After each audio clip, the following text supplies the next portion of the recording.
아버지 하나님이 우리를 사랑하셔서 우리에게 베풀어 주시는 우리 영혼의 양식된 말씀 같이 봅니다.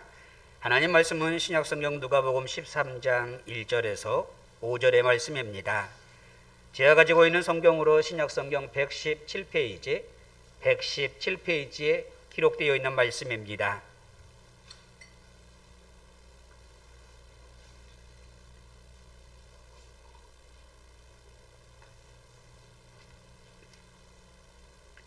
누가복음 13장 1절에서 5절의 말씀, 이제 우리 성도들도 다 찾으신 줄로 알고 제가 대신 봉독해 올릴 때에 오늘 이 하나님의 말씀으로 위로받으시기를 바랍니다. 1절입니다. 그때 마침 두어 사람이 와서 빌라도가 어떤 갈릴리 사람들의 피를 그들의 제물에 섞은 일로 예수께 아뢰니 대답하여 이르시되 너희는 이 갈릴리 사람들이 이같이 해 받음으로 다른 모든 갈릴리 사람보다 죄가 더 있는 줄 아느냐? 너희에게 이르노니 아니라. 너희도 만일 회개하지 아니하면 다 이와 같이 망하리라. 또 실로암에서 망대가 무너져 치어 죽은 18사람이 예루살렘에 거한 다른 모든 사람보다 죄가 더 있는 줄 아느냐? 너희에게 이르노니 아니라. 너희도 만일 회개하지 아니하면 다 이와 같이 망하리라. 아멘. 이 말씀은 살아계신 하나님의 말씀입니다. 우리가 가끔 TV 뉴스를 보면은 어떤 유력한 사람들에게, 정치인들에게 무슨 일에 대해서 한마디 코멘트 해주세요 라고 물어보기도 합니다. 그런데 오늘 성경에 보게 되어지면 두어 사람이 와서 예수님께 예수님 그 사건에 대해서 한마디 해주세요 하고 지금 코멘트를 요구하고 있는 겁니다. 그런데 그 사람이 지금 예수님께 물어보는 사건은 사실 이스라엘에서 아주 떠들썩한 사건이었습니다. 그래서 오늘 1절에 보면 그때 마침 두어 사람이 와서 빌라도가 어떤 갈릴리 사람들의 피를 그들의 제물에 섞은 일로 예수께 아뢰었다는 겁니다. 갈릴리 사람들이 성전에 와서 제사를 드리다가 빌라도에게 죽임당한 일이 있었습니다. 이건 예루살렘과 유대의 크나큰 뉴스거리였습니다. 아니 어쩌다가 갈릴리 사람들이 성전에서 그것도 제사를 드리다가 로마 군인들에게 죽임을 당했단 말인가? 어찌 안 궁금했겠습니까? 그런데 성경에는 이 갈릴리 사람들이 왜 죽임당했다라고 하는 이유가 설명되어 있지 않습니다. 그런데 1세기에 유대의 역사학자였던 요세푸스라고 하는 사람은 이 일을 6월절에 일어난 반란 사건 때문이다라고 기록을 했습니다. 그때 빌라도 총독이요 예루살렘의 수로를 대대적으로 공사를 했답니다. 그런데 공사비가 예상외로 많이 들어가지고 이 빌라도 총독이 성전에 가서 성전의 기금을 꺼내다가 그거를 쓴 겁니다. 하나님의 성전에서 성도들의 헌금을 가져다가 수로 공사 인부들에게 인건비로 사실은 지출을 한 겁니다. 빌라도 입장에서는 이 수로 공사는 꼭 해야 되고 이 예루살렘 성 안에서 물을 제일 많이 쓴 곳은 하루에 수백 명, 수천 명의 사람들의 들락거리는 성전이 물을 제일 많이 쓰고 또 짐승을 잡아가지고 제사를 드리고 그러니 그걸 또 씻어야 되고 어쩌고 하다 보니까 이 예루살렘에서 물을 제일 많이 쓴 곳이 성전이니 성전이 이 공사비를 많이 내는 건 당연하지. 이게 빌라도 총독의 생각이었던 것 같습니다.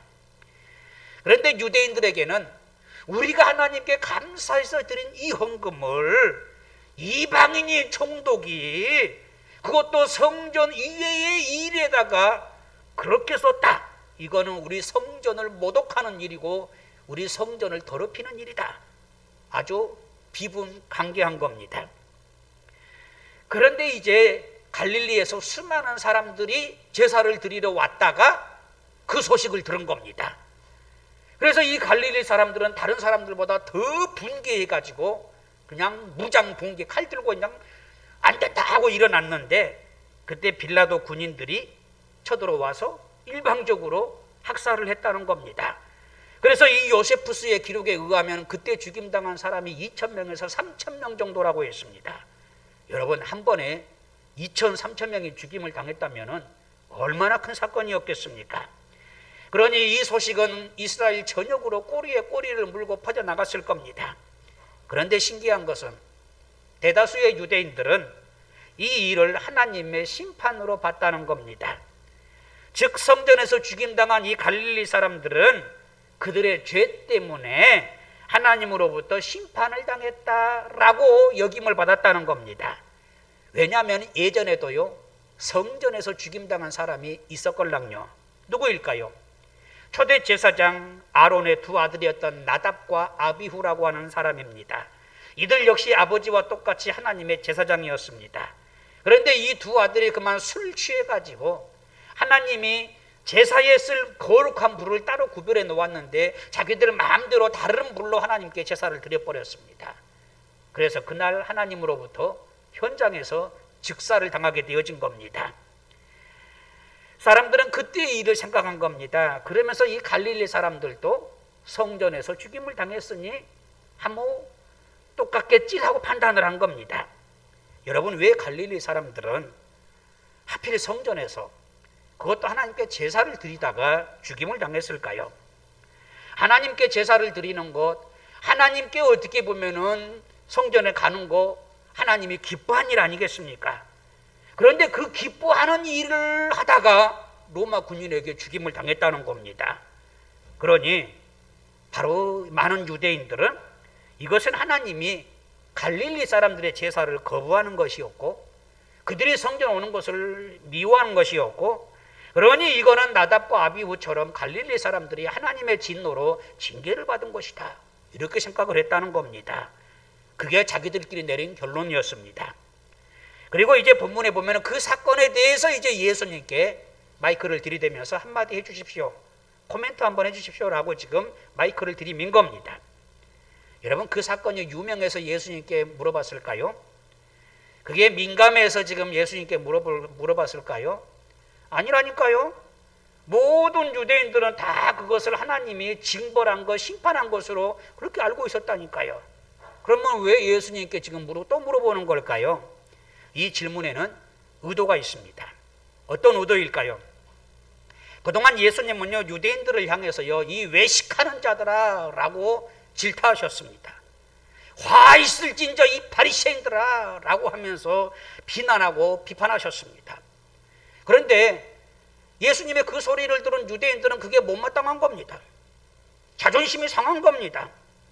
그래서 지금 예수님께 와서 하는 말이, 예수님, 사실은 성전에서 지금 제사 드리다가 빌라도에게 죽은 저 사람들이 죄인이지 왜 우리가 죄인입니까? 지금 그 말하고 싶은 겁니다. 사실은 하나님이 심판하셔가지고 지금 제사 드리다가 죽은 그 갈릴리 사람들이 나쁜 사람들이지 왜 우리가 나쁜 사람입니까?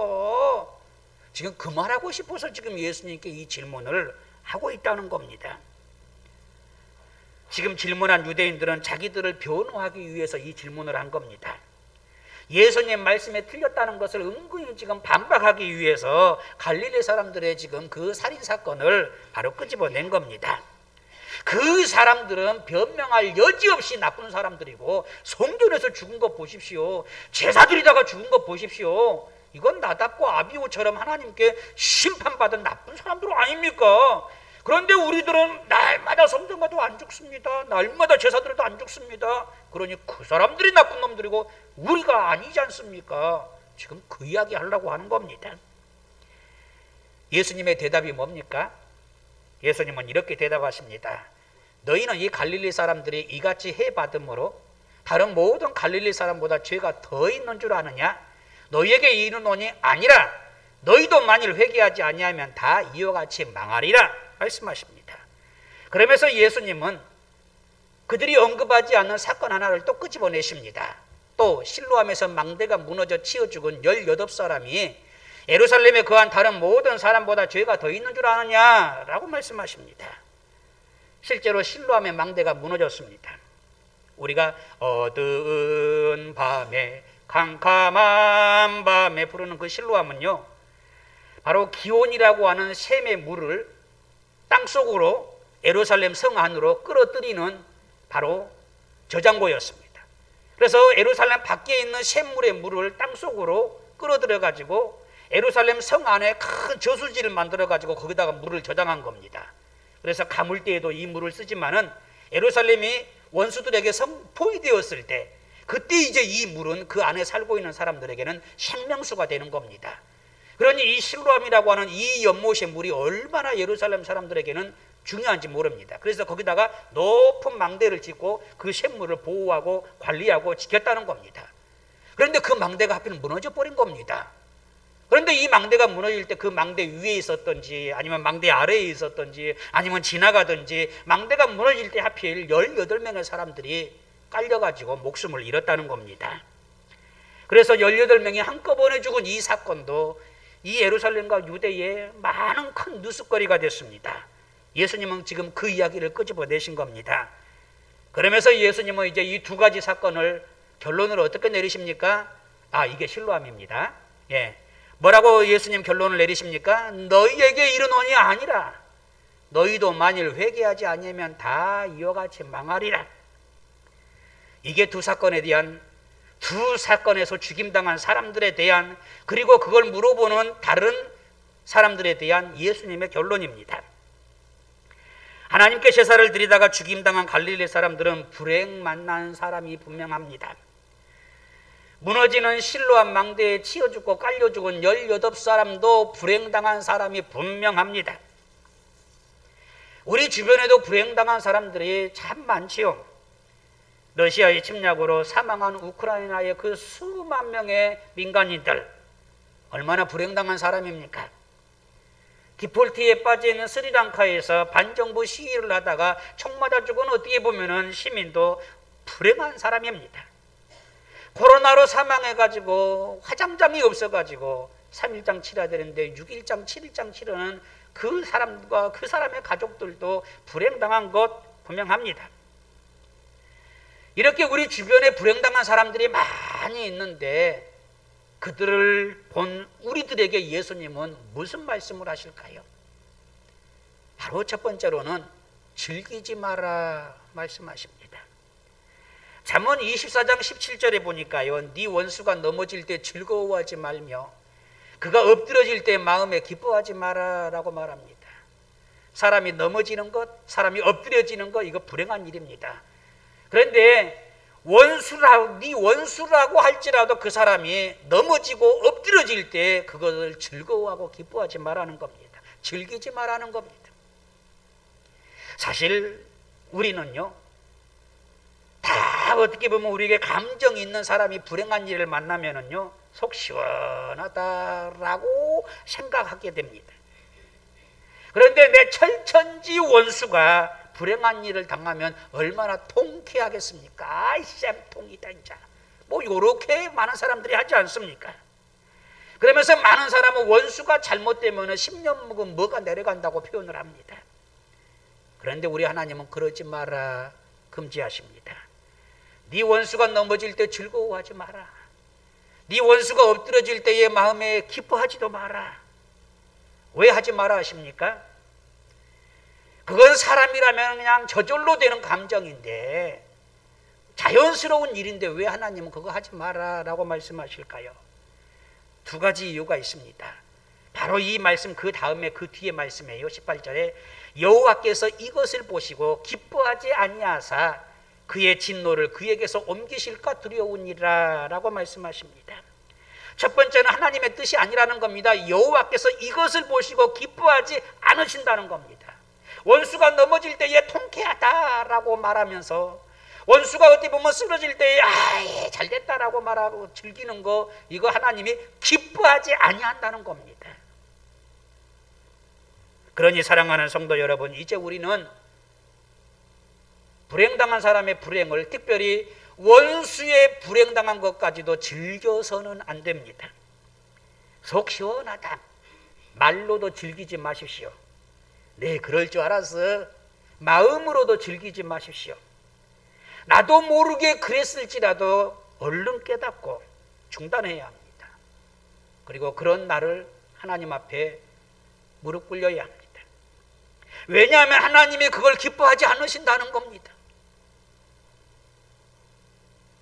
우리의 왕께서 내가 그렇게 사는 것을, 내가 그렇게 마음 먹는 것을, 그렇게 말하는 것을 하나님이 기뻐하지 않으신다는 겁니다.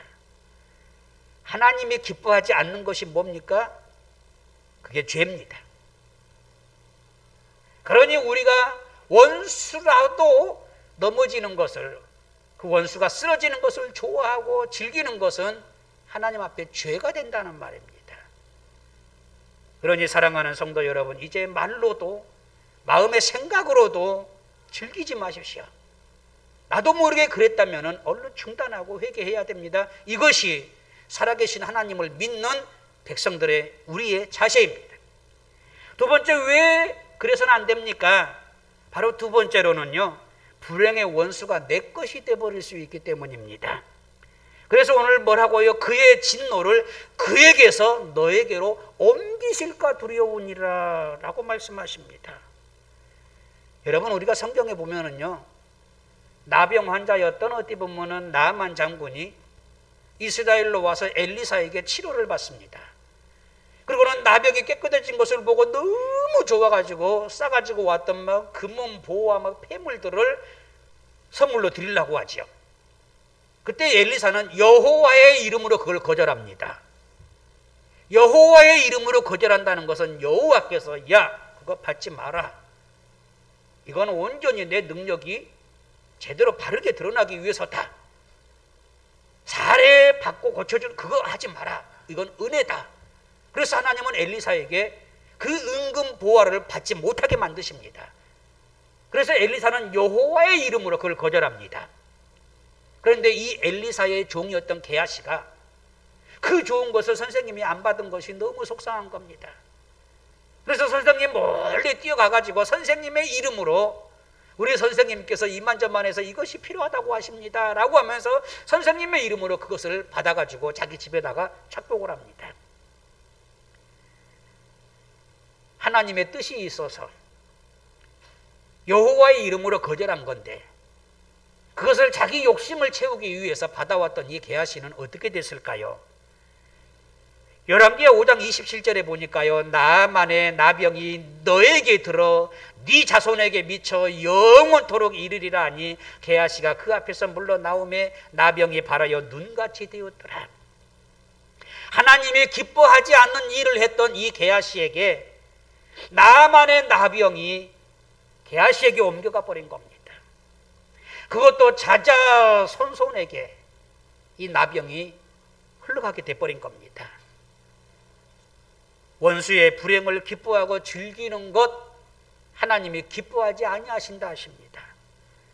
그러니 하나님이 기뻐하지 않는 일을 하게 되어지면 게하시가 될 수 있다는 겁니다. 그래서 오늘 성경은 분명히 말합니다. 여호와께서 이것을 보시고 기뻐하지 아니하사 그의 진노를 그에게서 옮기실까 두려우니라. 그러니 우리는 불행당한 사람, 그 사람이 설령 내 원수라도 정말로 내가 미워하고 어찌 보면 나와 대척점에 있는 사람이라 할지라도 그가 넘어지는 것, 그가 쓰러지는 것을 기뻐하거나 마음으로 즐겨서는 안 된다는 겁니다. 그런데 안 된다, 하지 말자, 이거는 소극적인 일입니다. 성경은 적극적으로 우리에게 이제 이렇게 말씀하십니다. 로마서 12장 20절입니다. 네 원수가 줄이거든 먹이고 목마르거든 마시게 하라. 그리함으로 네가 숯불을 그 머리에 쌓아 놓으리라. 악에게 지지 말고 선으로 악을 이기라.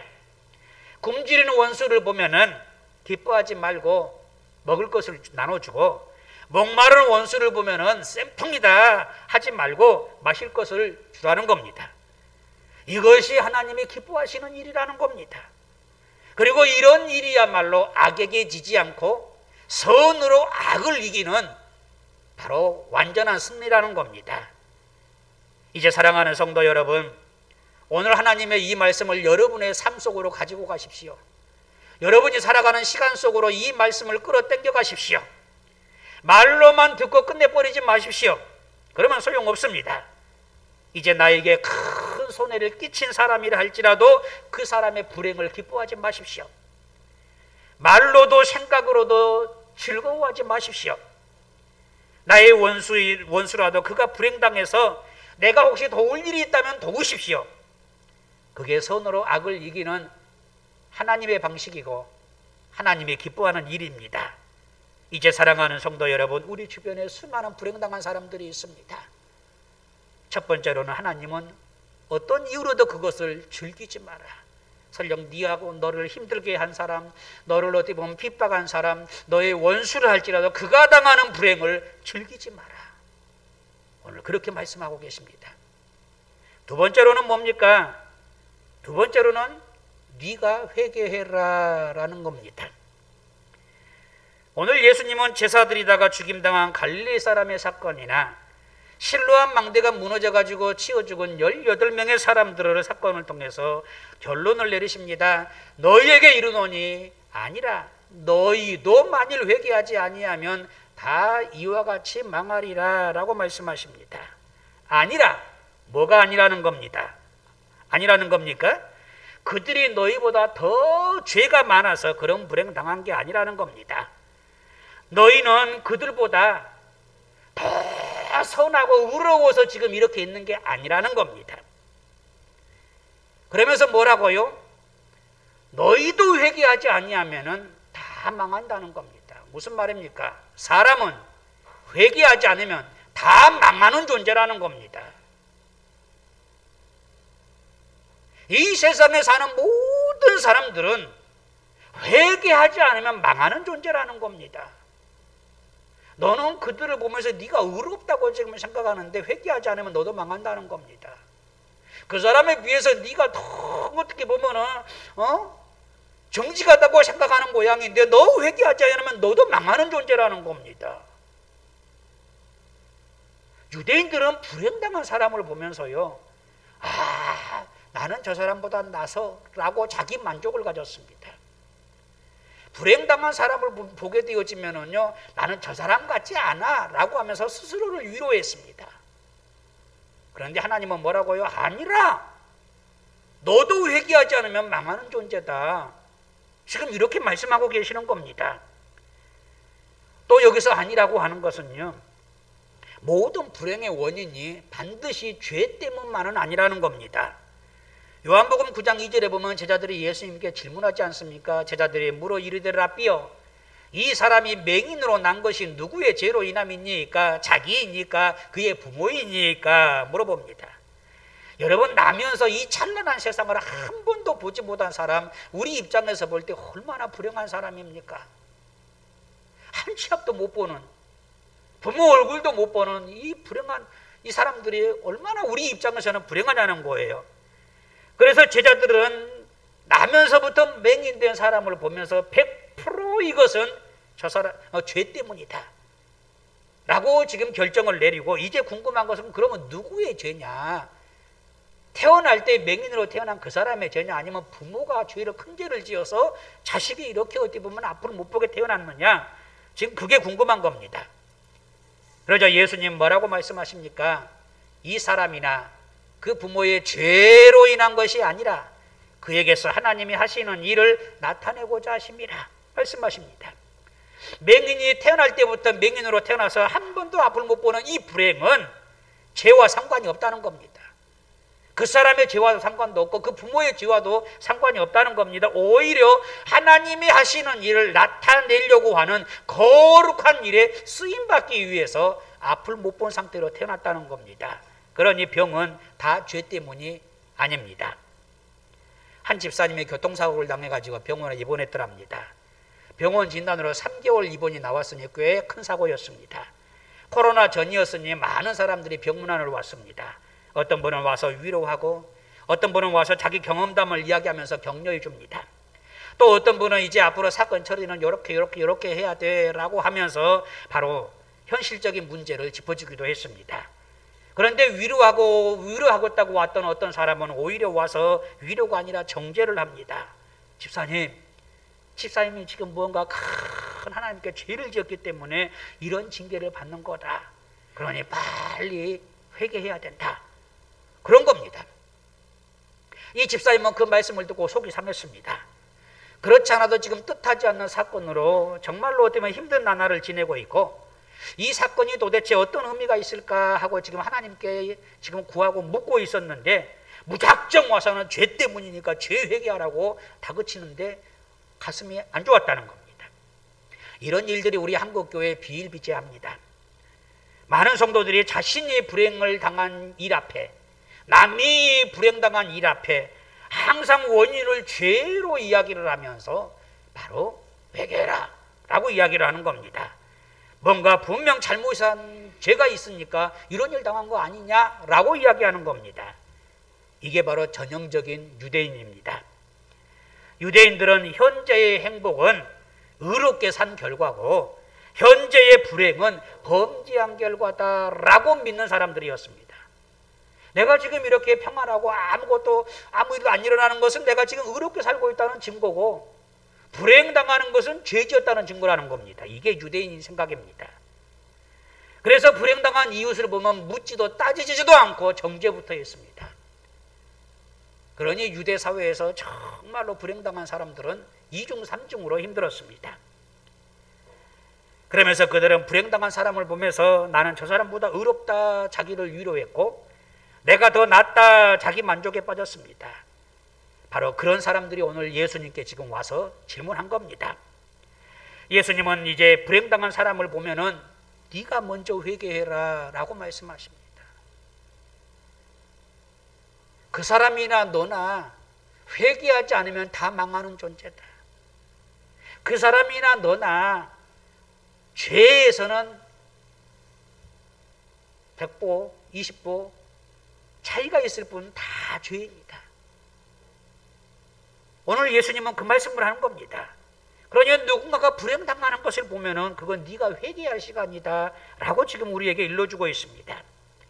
불행당한 사람을 보면서 저 사람이 죄인이다 하지 말라는 겁니다. 불행당한 사람을 보면서 저 사람보다는 내가 낫다라고 위로하지 말라는 겁니다. 만약 누군가의 불행을 보면서 죄라고 생각이 된다면 자기 죄부터 찾고 자기 죄부터 회개하라는 겁니다. 사랑하는 성도 여러분, 우크라이나의 전쟁을 보면서 정말 우리나라가 회개해야 합니다. 포악한 강대국 옆에 지금 붙은 우크라이나의 그 상황이 우리와 많이 다릅니까? 아니요, 다르지 않습니다.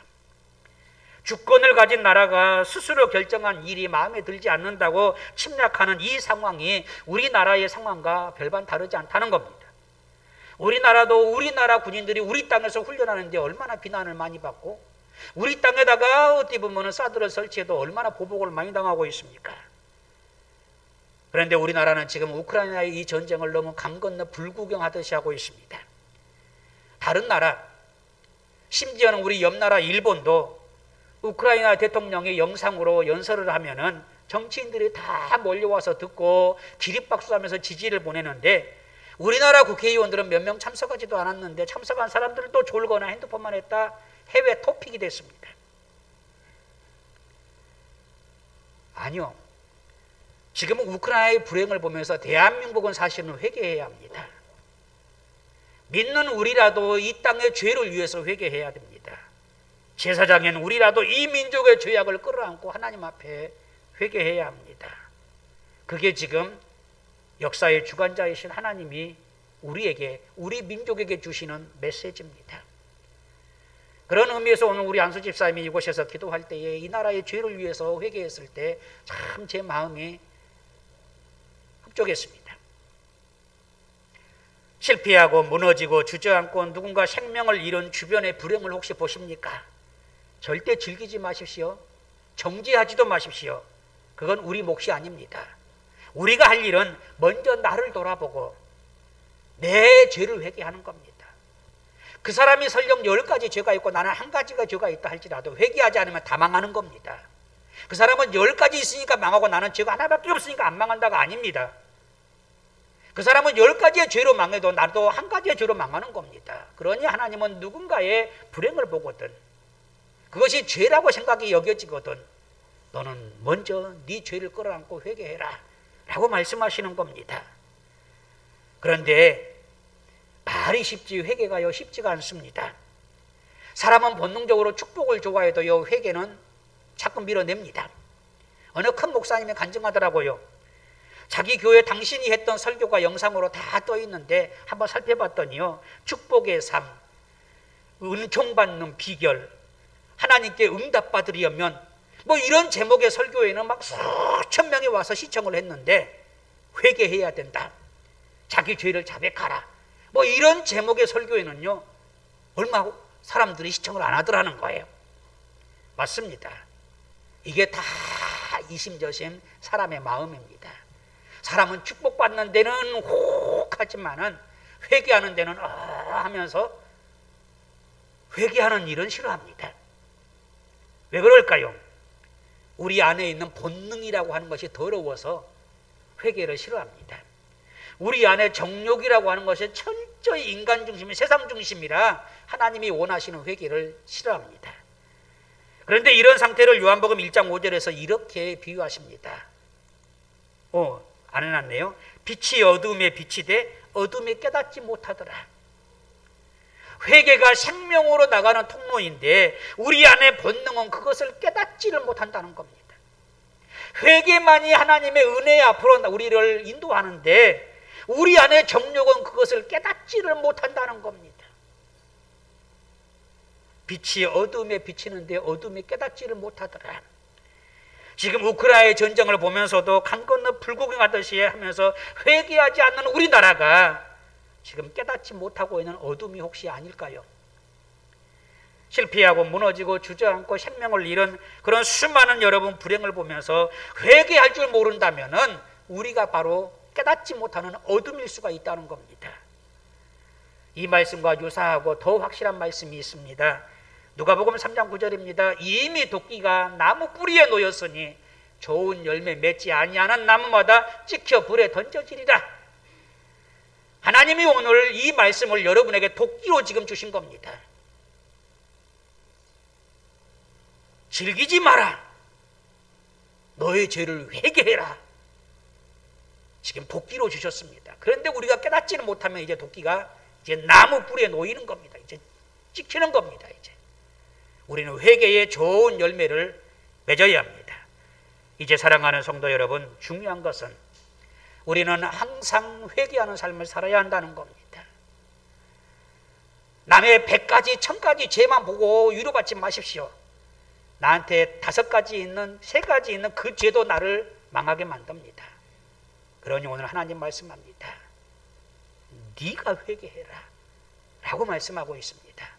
이제 오늘 이 말씀을 붙잡고 여러분의 삶 속에서 이제 정말로 오히려 원수들에게 숯불을 쌓아놓는 것처럼 굶주릴 때에 먹을 것을 주고 오히려 목마를 때 마실 것을 주면서 즐기는 것이 아니라 그를 위해 주고 정말로 어떻게 보면은 내 죄를 하나님 앞에 철저하게 회개하는 삶을 사는, 또 이 나라 이 민족의 죄를 끌어안고 이 지역의 죄를 끌어안고 회개하는 삶을 사는 저와 우리 모든 성도들, 왕같은 제사장들 다 되시기를 예수님의 이름으로 축복합니다. 기도하겠습니다. 거룩하신 우리 아버지 하나님, 우리가 우리 이웃의 불행을 즐겼던 것을 용서해 주시옵소서. 우리 원수의 잘못된 것을 하나님 시원하게 여겼던 아버지, 우리의 그 아버지 참으로 악을 용서해 주시옵소서. 참으로 우리 이웃이 하나님 목말라 하는데, 굶주려 하는데 무관심했던 것도 하나님 용서해 주시옵시고, 하나님 다른 사람의 죄를 보면서 내 죄는 보지 못했던 하나님 그 어둠을 하나님 용서하여 주시옵소서. 이제는 정말로 회개하는 삶을 살게 하시고 하나님